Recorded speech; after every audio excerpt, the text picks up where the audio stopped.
Welcome to another episode of the Limitless Life Podcast. I am your host, Kyle Smith. And if you have not done so, hit that subscribe button so that you never miss another podcast. And if you love this podcast and you want some more tips and tricks on how to improve yourself, go ahead and subscribe to my YouTube channel. There are a ton of instructional videos there. You can find the links down below.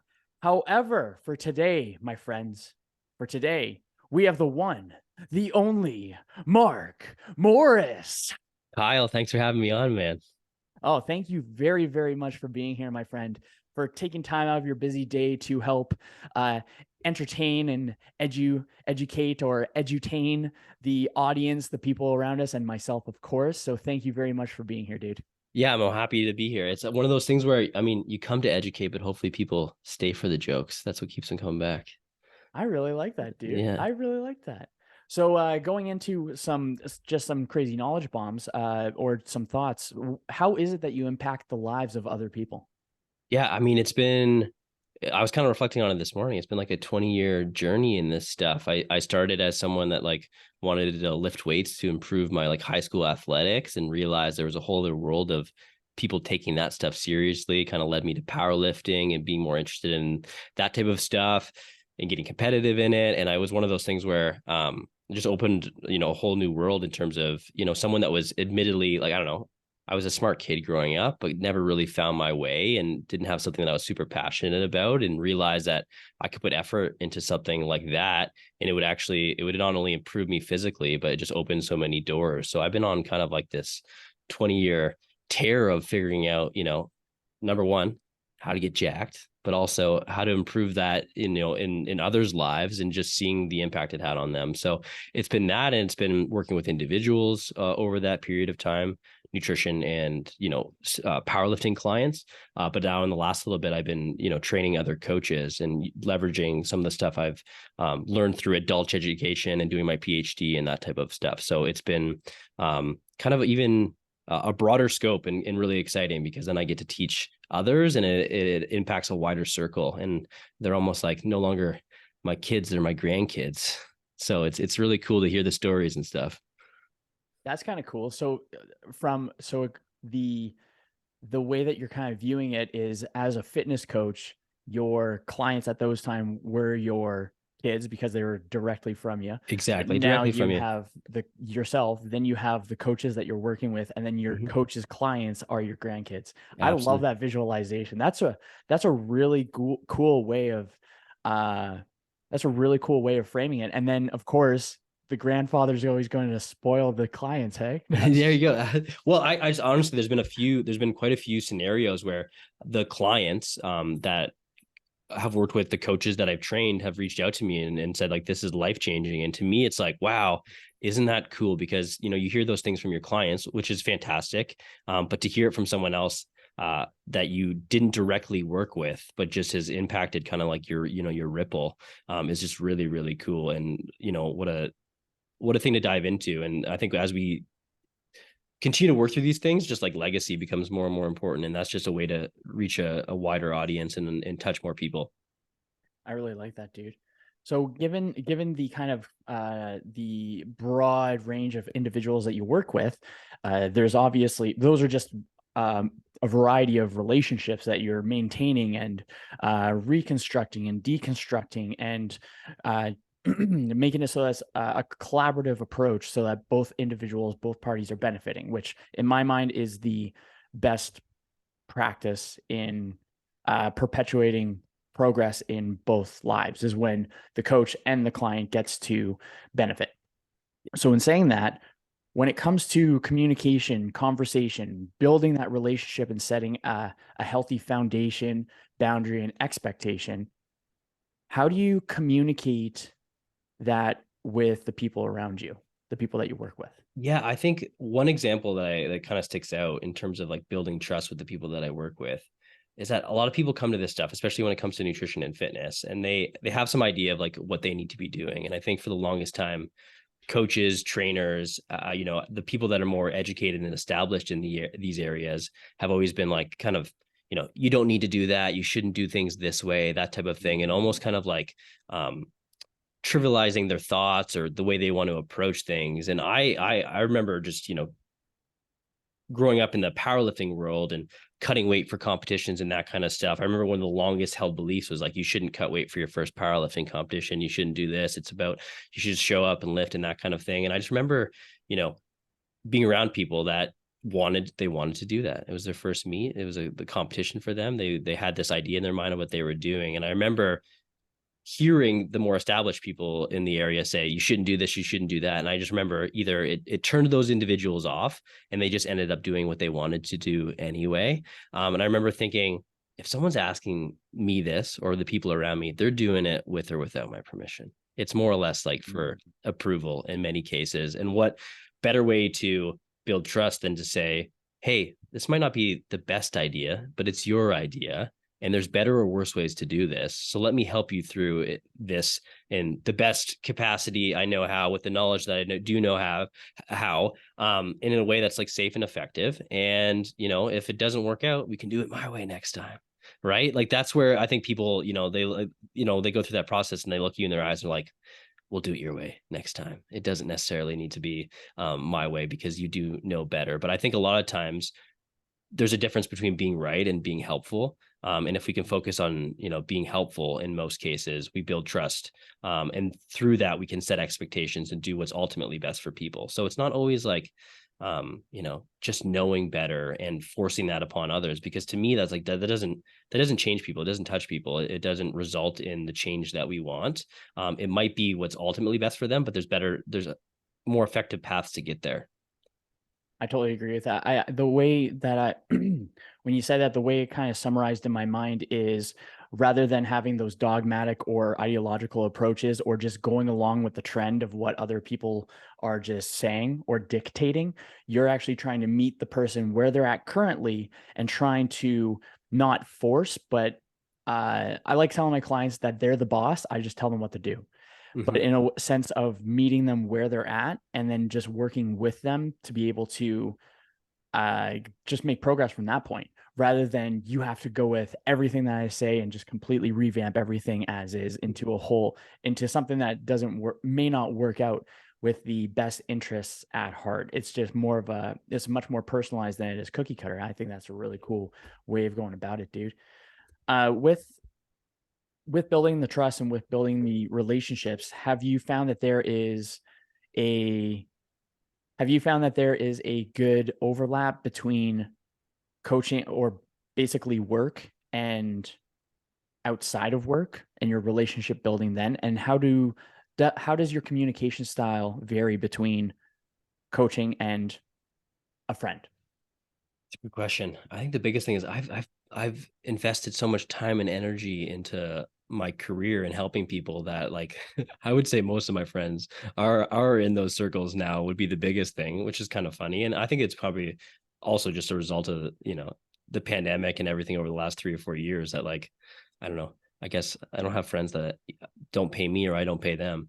But also, like, this is just the nature of it. But also I think it's one of the biggest things being like, I think the more you care about people, the more you invest in others, the more you just can navigate, some of those relationships and, learning to say the tough things or the things that, like approaching things with tact and that type of stuff and inspiring and change and that type of thing. I think that to me is just, people kind of look down on influencers, but to me, that's just influencing, right? That's just doing what you need to do to get people on the right path and, knowing that what's in their best interest and trying to help them become the best version of themselves. So there's definitely overlap. I'm just trying to think of some of the more meaningful ways, because so many people in my circle now are, people that, I do coach or that, I have been coached by.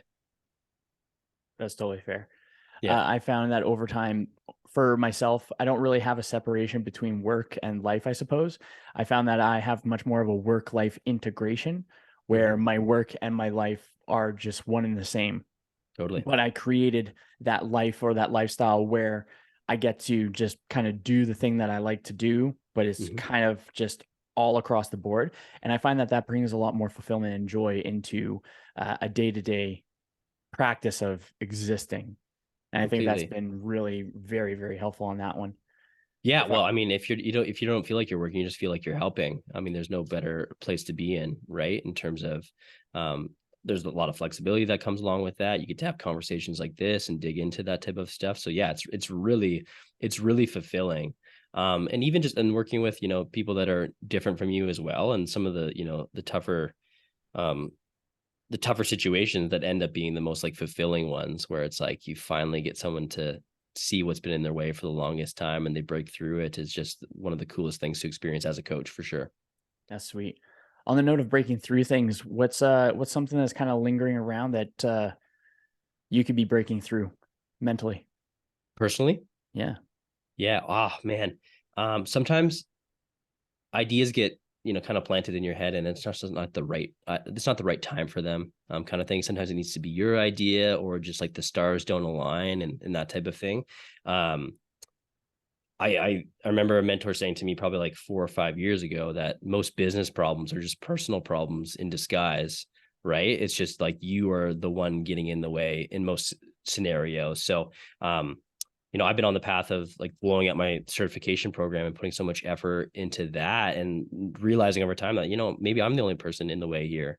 Maybe I need to get over some of this stuff. And especially coming from someone that is an established coach, knows what they're doing, sometimes you get that like, superhero complex of needing to do everything yourself and not being able to get the right people in place and trusting that others are going to do a good job and stuff. So that's kind of like, I've been building out a team and they're incredible. And it's been so fulfilling to watch, because they get messages from our students saying like, that was the best thing that I've ever experienced. I'm thinking, I never get messages like that. Oh man, there is something to this, right? Kind of thing. Right. So, I mean, there's situations where if you want to grow and build and stuff, usually the only thing stopping you is you. And the quicker you can identify what is getting in the way, the easier it is to overcome. And it just comes down to like trusting yourself that, you can put a bigger vision into the world. And that's currently what I'm working on. That's pretty cool. You want to touch on what your coaching certification is about? Yeah, absolutely. So one of the coolest things about it's a 90-day certification. I spent 12 years in university jumping through hoops in terms of memorizing and regurgitating information for exams, and it just becomes so draining because sometimes you do things that you'll never use. So our certification program is like the antithesis of that. It is you're not going to work on anything that you're not going to use to grow your nutrition coaching business. We go through the science of nutrition again, but specifically through the lens of like, what do you need to do to apply to a client to get a result? So there's no more Krebs cycle. It's more like, okay, what do I need to do to really deliver the key results that are involved in nutrition coaching? But then from there, and I think what really sets us apart is that once we go through the science, we start to build out the actual coaching process from start to finish. Someone's like, Kyle, I'm interested in, I'd love to be able to lose, 20 pounds. Like, what do I need to do? You have a process in place that takes them from like curious to paying, assesses them, works through the check-in process, a bunch of different examples, going through that from start to finish, graduating them, and then pulling out the right stuff for social media to be able to grow your business and go from there. And we work on that.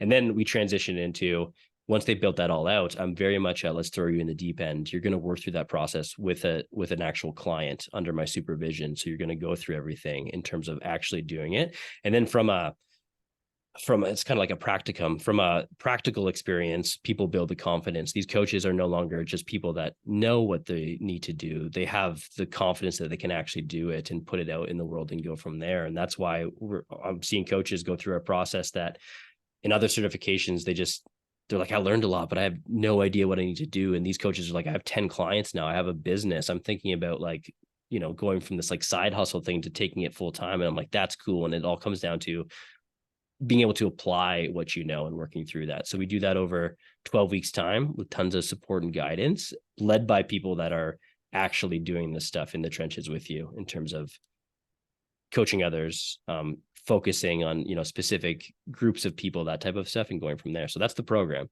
Nice. I like how you have and let me know if I misunderstood this part. I like how you have a combo of both the business and the fitness part. So for example, the way it sounds is that someone could learn both aspects within this coaching program in a shorter duration of time, rather than spending a solid chunk of change for a year-long program in either a business coaching or fitness coaching. So It seems like it's a time condensed, high value, high productivity, value added, like it's very clear on the objective, and having Yeah. that practicum and apprenticeship kind of style. I am completely biased towards apprenticeship programs or Yep. some sort of practical kind of application Because you got where to do there it, is right? someone there.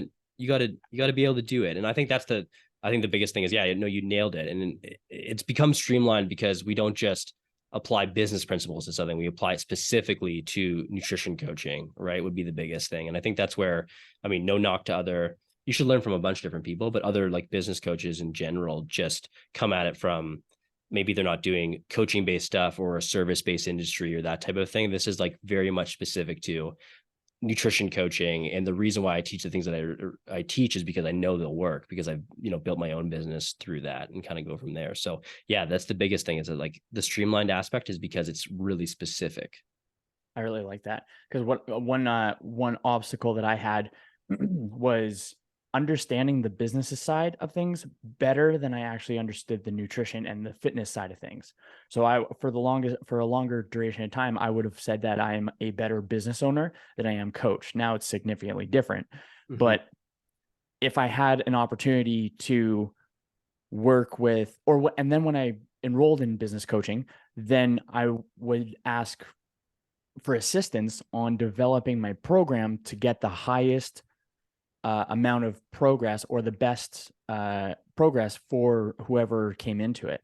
But they Mm-hmm. never wanted to reference, or not reference, but organize or assist in the development of the program that gets the client a particular goal. It Mm-hmm. was more so the client or the program, you better have the knowledge of how to develop the change in advance of coming into the program. Right. Then it's time to get it in there. But I love Totally. that. I love that yin yang. I like the yin yang. There's a Yeah. nice I mean, balance to it. it's got to be balanced too. And the same thing comes back to all this stuff. I think, you know, the mindset stuff that we talk about is like, it's so important, but it needs to be backed up with strategies. It can't be all woo woo, right? It was the biggest thing. Like sometimes that kind of like, I wouldn't say, like, it kind of like rubs me the wrong way when it's just too much belief based stuff and not enough action.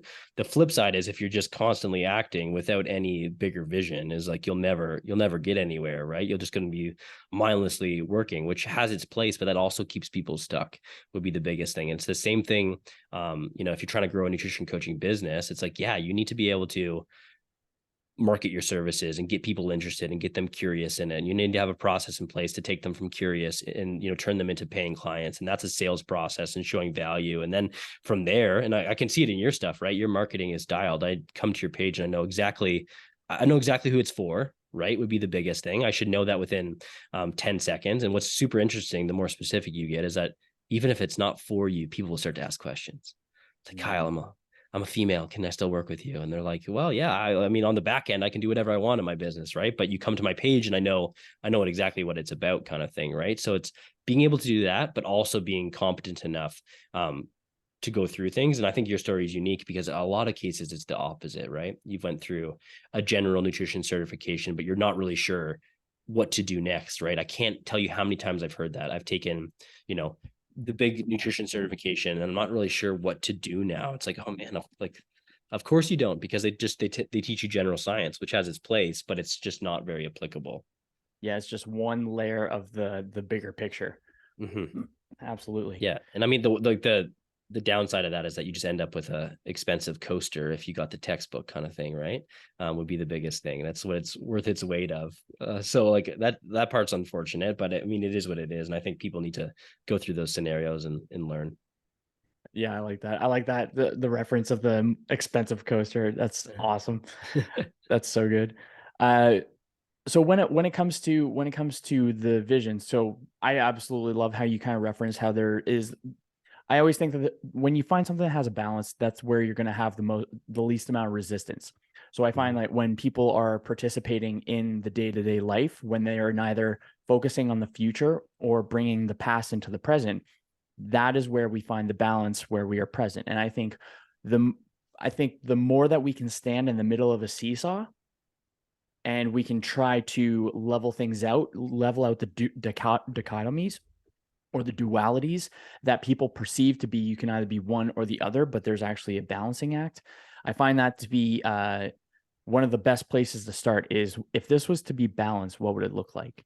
So earlier, I asked you about what your kind of main thing that was kind of preventing progress or holding you back or something along those lines. So obviously, you're presently chatting with me, so we don't need to worry about that one.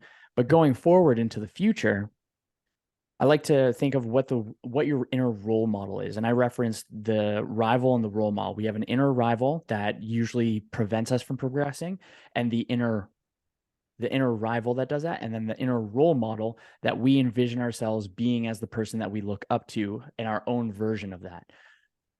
What does the inner role model look like to you, and what has that Mark accomplished that you envision? Oh, that's a great question. I think the biggest thing is I do want to be known as look to the person that, like, if you want a specific result when it comes to this area of nutrition coaching, like you'll come and find it within my sphere, within my program, and the people that are around me. I'm very results focused. I think that has to be a big part of it, because I think, again, we talk about duality, it's just like results and process, in terms of like, we need both. It's got to be structure and habits. It's got to be results and process. It's got to be objectives and work. And then they both got to be together. But I think in terms of who that person is in 5 years, it's that, you come to be part of this community of coaches that are helping others with the science of nutrition and building businesses doing it, and making an income and supporting their families through that, through helping others. And that's, how I personally want to be known. I like that. I Mm-hmm. freaking dig that. I got my final question is going to kind of tie into that one later, so that's going to be awesome. Yeah. That's super cool, man. So where, so what were some of what do you recognize from your subjective experience to be kind of some mindset or mind shifts that you made that allowed you to open up to the possibilities of where you are now or where you get to be? What are some of those previous narratives, and Oh, how did that's a you great change question. that? I think and this is like probably a common theme with a lot of people, when I first got it started, I got into this, I wouldn't say it wasn't completely intentional. It's because I wanted to help others, and it was a way for me to, make money and build a business. But I ultimately wanted to help others, right? Was the biggest thing. That's why I got into that. Nutrition changed my life.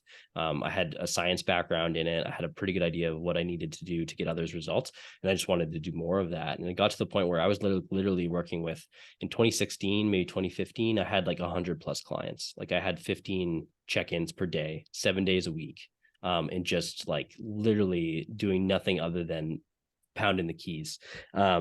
And I think the biggest thing being my path forward, and the way I wanted to grow my business was just like transactional. I was in a bunch of student debt, and I was like, I'm going to work with more people, and I provided a really good service, but like there was a cap around what I could do. I couldn't do more than that. So the biggest thing being, I probably was stuck in the place where I thought I needed to charge a certain rate, because any more than that would be like taking from people and stealing from them, and like not worth it. So it just comes back to like the value of what I had to offer. And if you could talk to any coach that worked with 100 clients at a time, it's like, to pull that off, either you don't care at all, or you know exactly what you're doing and need to do and need to be super effective. So I do trust that I was the latter as opposed to the former. But the biggest thing being, the more that I charge for this type of stuff, the actual, people pay to their commitment level, and the better they take it and the more serious they take it, and that type of thing. So it's like me just thinking that I was taking advantage of people for charging for this stuff was actually getting in the way of getting better results and helping more people. And, thinking about like, the quality of the coaching as opposed to just purely the quantity, and going from there. So that was a big part of it. And I think, as I alluded to earlier, is that like, if you're looking to grow a business, you need to have people around you that are going to support you. And the kind of the idea of like the solopreneur is just overhyped, and there's way too much emphasis on it. And I think you need the right people around you, and just admitting that there's other people that can do things better than you can do it yourself. And just trusting that if you trust yourself and trust them and put it in the right situation, that like everyone will benefit. Totally agree. Yeah. That's really good. Yeah. Damn, really good one. So do you have a framework or do you have a mental framework to help your coaching clients and your nutrition clients overcome their stories? How do you Yeah. address a person's stories? Well, I was writing an email about this morning. I truly think nutrition and fitness are the most like effective vehicle for personal change. I think people like grow and become versions of themselves they never even knew were possible through focusing on something that they never thought they can control, that now can control. So it's one of those things where I think, again, we talk about, the duality of this stuff. I think you need to have a vision and a North Star and a reason why you're, approaching things and where you're going. But you also need to do the work. So I think for the biggest time, like the immediate path is always just focusing on what can I control right now to get closer to my goal and take care of things in the short term and make it more taking care of the process. And then from there, you kind of start to look back and look behind you in the rearview mirror and say, well, man, look at how far I've come, kind of thing. Right. And that's where change happens. It doesn't happen through looking forward and just thinking constantly about where you need to go. You got to have both. And I think the biggest thing is if you can focus on immediately what you need to do and stack those weeks and that type of thing, I think there's a lot of value in just like punching the clock in meaningful ways. I think you want to like literally just have a structure for what you need to do to get to a result, and then like close your eyes and wake up in 6 months and you're like, man, like, whoa, this is entirely different. I'm an entirely different person, and kind of go from there. But I don't think that happens unless you have something to focus on like in the short term. Totally agree.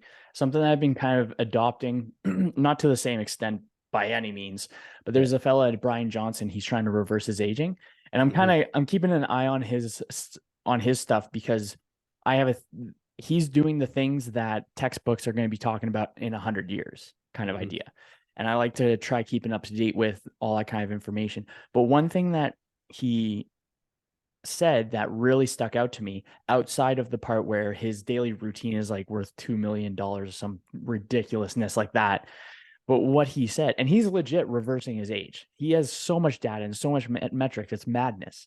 Yeah. But one thing that he says that I really like is his goal is to have an automatic lifestyle, or he phrases it in a different way, but the idea is to decrease the amount of thinking in order to increase the amount of output.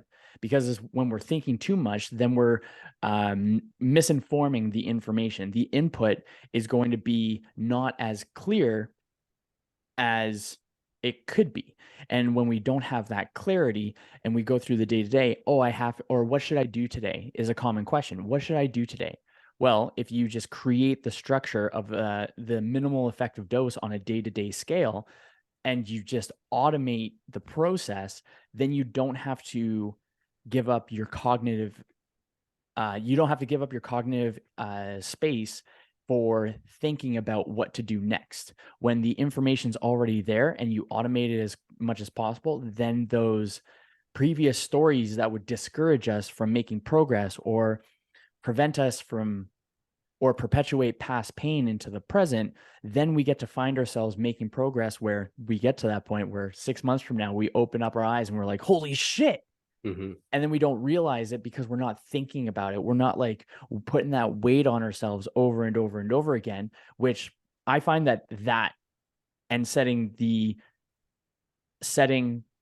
realistic goals with unrealistic expectations rather than unrealistic goals with realistic expectations. And then we end up in a mental sewer cycle where we're just a mess. Totally. Yeah. I love that. It's like one way or the other, right? I think you can have like these huge, massive goals that you want to hit, but not get so wrapped up into the timeline would be the biggest thing, right? Like just be content with if it takes you twice as long, because you'll probably end up being further ahead than just focusing on like, when you'll get something. Because when you focus on when you'll get something, you'll ultimately probably find something to, get in your way or sabotage it or kind of go from there. I find myself doing similar things within my own business, is that like I know exactly what I need to do to show up and grow and become better. And I just try to do that thing first, right? It's just like eat your frog. Like, what is the thing that you're avoiding doing, right? There's probably only a few things that you need to do. And most of the times we delay it. We do other, busy work. We focus on other things. We look for that other thing that we think will be the thing, and it's not. Right. We see that with clients all the times in terms of diets and that type of thing. They bring up, well, what if we tried this? And it's like, you haven't done the thing that you have to do yet. And I'm going to be the person that delicately tells you that, because we can try that, but let's focus on this first and kind of go from there. But it's just, it comes down to eating your frog. That's why I squat with on Mondays, because I truly dislike it. And I know my week cannot get any worse if I just do it first. I actually have it organized very much the same. It goes lower body on Mondays, and then No. it ends up being, so I do 4 days. So lower body, upper body, rest on Wednesday, then lower body, upper body, because flex Friday, you know? Yeah, got to. Yeah, got to do it. You feel good. You feel good. Yeah, but I think the biggest thing is just like, what is the priority and identifying that. And that's why coaching is so effective, right? Coaching isn't here's everything that you need to know. Coaching is here's only what you need to act on in this moment to get to a specific result.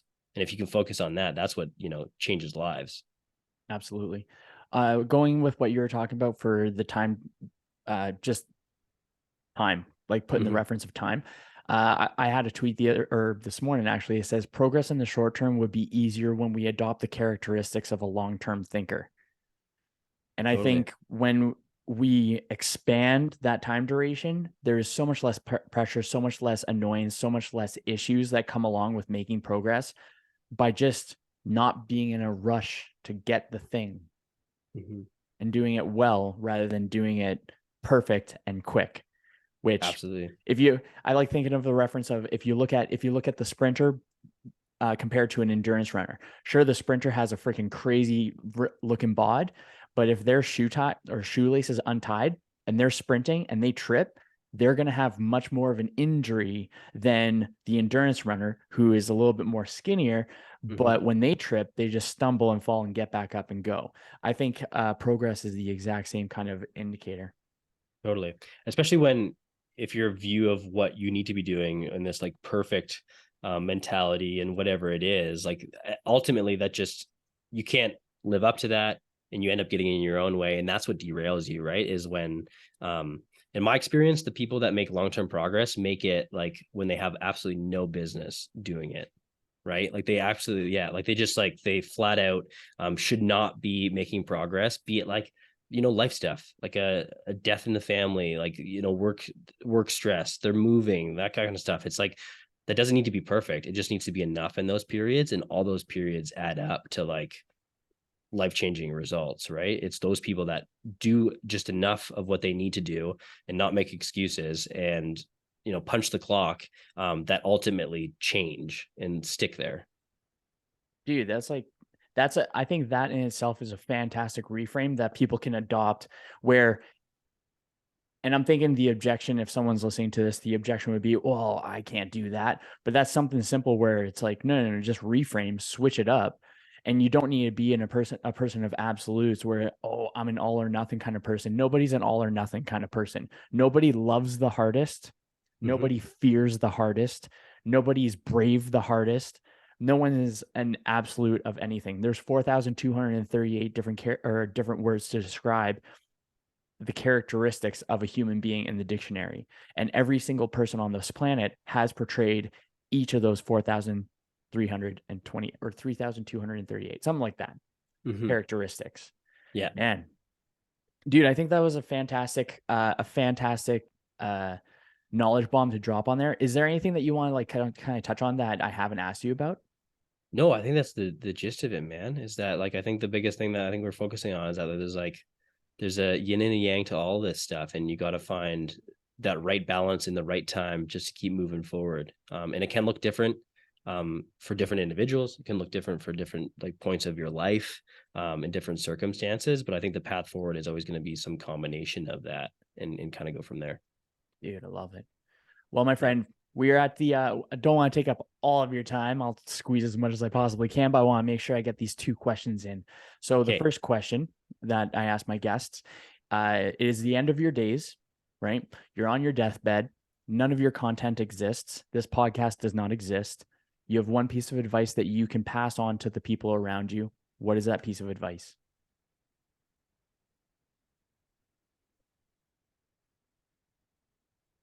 The biggest thing for me right now, I honestly think it's, don't focus on being right and focus on being helpful is the biggest thing. There's a big difference between those two things. And the latter will get you where you want to go.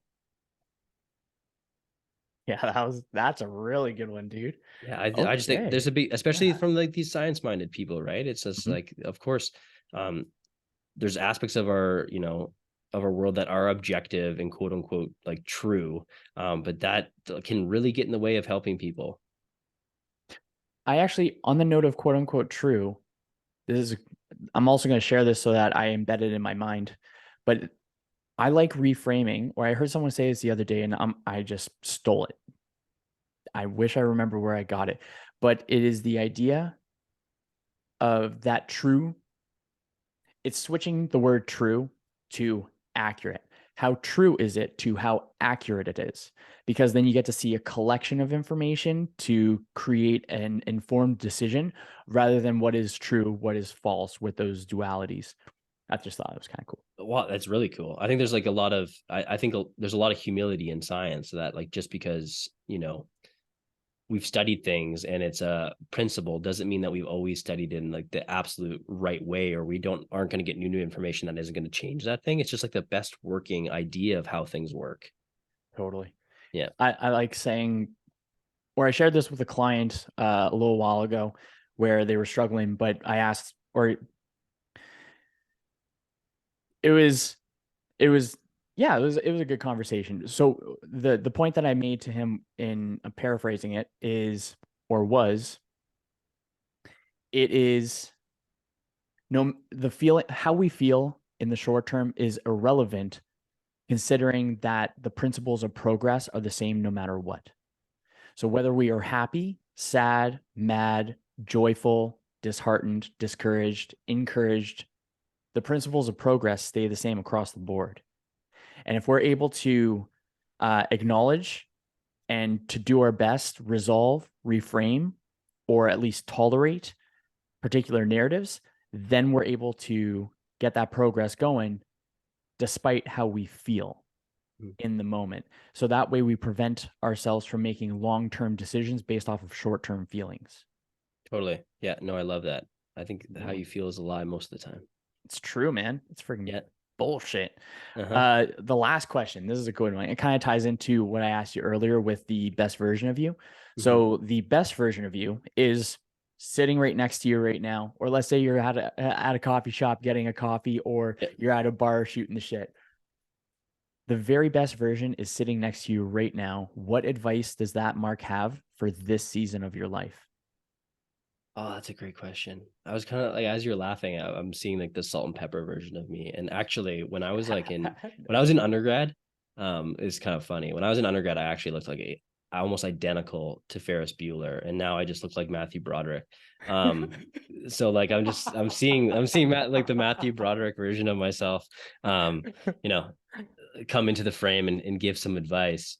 But I think the biggest thing being, you touched on a little bit, is just like you got to focus on what's right in front of you and being present and working on your craft, because that will always like lead you in the right direction. It's when you're thinking too much of what's in the distant future or that kind of thing. And I think a lot of times, if you're someone that's super focused on a result, it's tough not to get wrapped into what that would look like and getting there and what you need to do to get there. And sometimes that just limits you for what you need to do right now. So I think the biggest thing is like just working on being present, is the biggest thing, because that is truly what's going to allow you to change and grow. So I would say just like focus on what's right in front of you. And I think I find myself repeating that all the time, is that if I can just like help one person in front of me today, it'll all just keep moving in the right direction.